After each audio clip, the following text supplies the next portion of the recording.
Have you ever had anyone that hated you? Now, I know hatred is a very strong term, but as we walk through life, sometimes we meet people who just literally don't like us, and sometimes we don't even know why. How about people that were jealous of you? You know, you were always chosen first when it came time to pick a team, or you were always the best on a sports team, or you won the spelling bee, or whatever it was. And so people were jealous of you because of your talents. And so some people didn't like you just because of your successes sometimes. Well, hatred and jealousy are terrible reactions. Oh, and did you ever hate anyone? Or were you ever jealous of someone? Maybe instead of people being jealous or hatred of you, you can look at your own life. I know for myself, there were certainly people that I was jealous of. I'd see fellow students or even fellow pastors, and I would think, why do they get that? Or why do they get to do this or go there? And I had to always check my heart. Well, as we march towards Easter, Jesus was telling two parables that really reflect that kind of hatred and jealousy in the hearts of the Jewish leaders in particular, but really people all across Israel. He told the parable of a man who owned a vineyard, and he wanted to receive what was due to him. And so he sent some servants, and they mistreated them, and then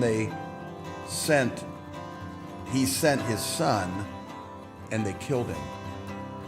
Well, the obvious implication was that God, over the years for Israel, had sent the prophets, had sent others to speak to the people, and they rejected those messages. They kicked them out, as it were. They mistreated them. They said terrible things about them. And so eventually God sent his son.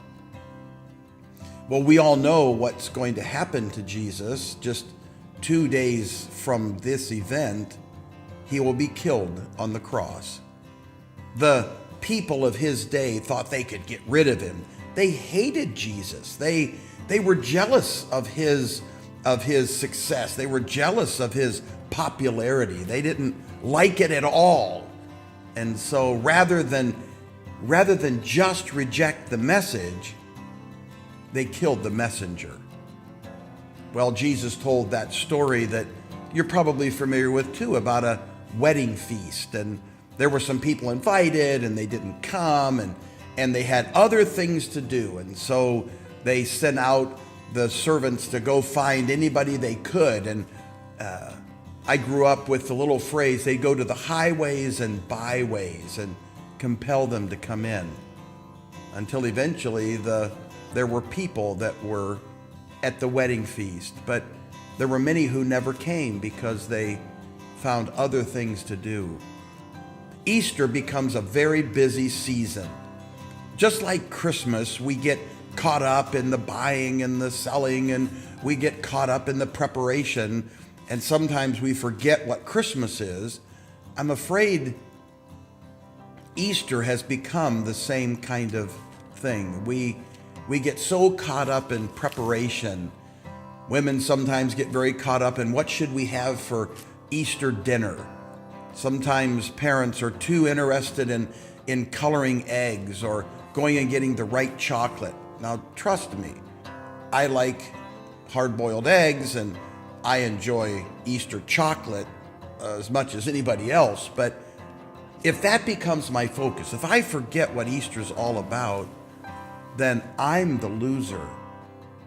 And our world has worked very diligently over the last number of years to absolutely change Easter from a day of the resurrection to the Easter bunny and the chocolate. They have tried their best to change the message of Easter, because they would have done the same thing in their life as the first century did. They would have killed the messenger. You know, in the same fashion, those of us that know Christ as Savior, we can get so caught up in life. We can become so interested in walking with the Lord or reading the Bible or praying, and maybe we are trying to be as faithful as we can, but we live our life forgetting one major thing. Jesus is coming again. And we forget that it could be today, could be tomorrow. Jesus could come back before Easter 2018, or he could just actually wait until Easter 2118. But you know, each one of us today need to ask ourselves, am I ready for his coming? I mean, some of you watching have heard the gospel. You understand the truth that you're a lost sinner without any hope and without Christ. You know the facts of the gospel, but you continue to reject the message. You keep putting it off. You keep saying, maybe tomorrow, maybe this year, maybe next year, maybe sometime before I die. You think that you will have a final opportunity, and so you just walk through life as if you picked the day to trust Christ. And you, like the people who in the parables of Jesus, they never took time to hear what the master said. But then again, some of us as believers, we walk through our life. We don't live like the Apostle John said in 1 John, when John said that he who has this hope in him purifies himself even as he is pure. We forget that Jesus could come today, and John said, I don't want to be embarrassed. I don't want to be ashamed.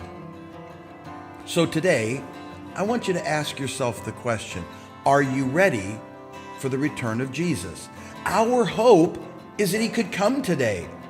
Our hope is that he will come someday.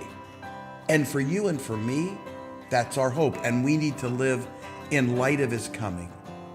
So today, go back and read the passage in Matthew 21 and 22 and ask yourself which group you're in. Are you in the group that's rejected the message, and if you had a chance, you would kill the messenger? Or are you in the group that has received the message, but has forgotten to live in light of his second coming? Oh, let's make sure today that we're as ready for the coming of Jesus every day of our life, and that changes the way we live. Remember, Jesus is coming again.